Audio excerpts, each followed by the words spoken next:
Le conseil régional rentre en force avec des nouveaux statuts et dans ces nouveaux statuts on redéfinit en fait le cadre, on abolit plutôt le cadre précédent qui voulait qu'il y ait 40% pour le fonctionnement, 30% pour les aides et 30% pour les investissements. Et en fait, on passe maintenant à un budget où on a gardé les mêmes proportions, mais il est redistribué de manière comptable plus facile, puisqu'il ressemble à une comptabilité qu'on peut avoir sur nos communes. Sur le coût de fonctionnement, on arrive à 1 600 000. Sur ces 1 600 000, en charge réelle pour le conseil régional, on a 632 000 francs, qui représentent le 39%. En fait. Et puis le million restant, c'est des partenaires. Donc ce million est pris en charge par le canton, la confédération, des communes pour des projets spécifiques.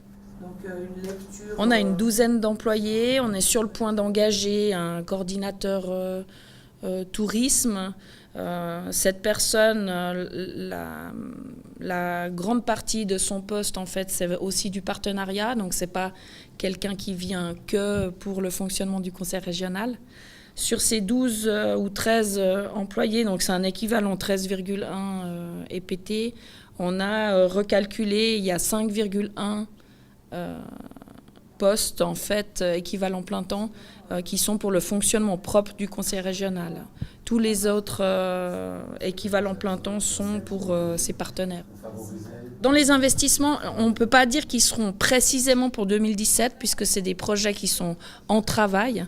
Les deux grands avec qui on œuvre, parce qu'on a là aussi des partenaires de communes ou d'institutions. On a l'abattoir régional, on a la maison des vins, qui est aussi en travail. On a des projets sur la filière bois. Et puis après, il y a tous nos projets sur la mobilité, la RDU, enfin voilà, il y a Rail-Route. On œuvre sur pas mal de secteurs.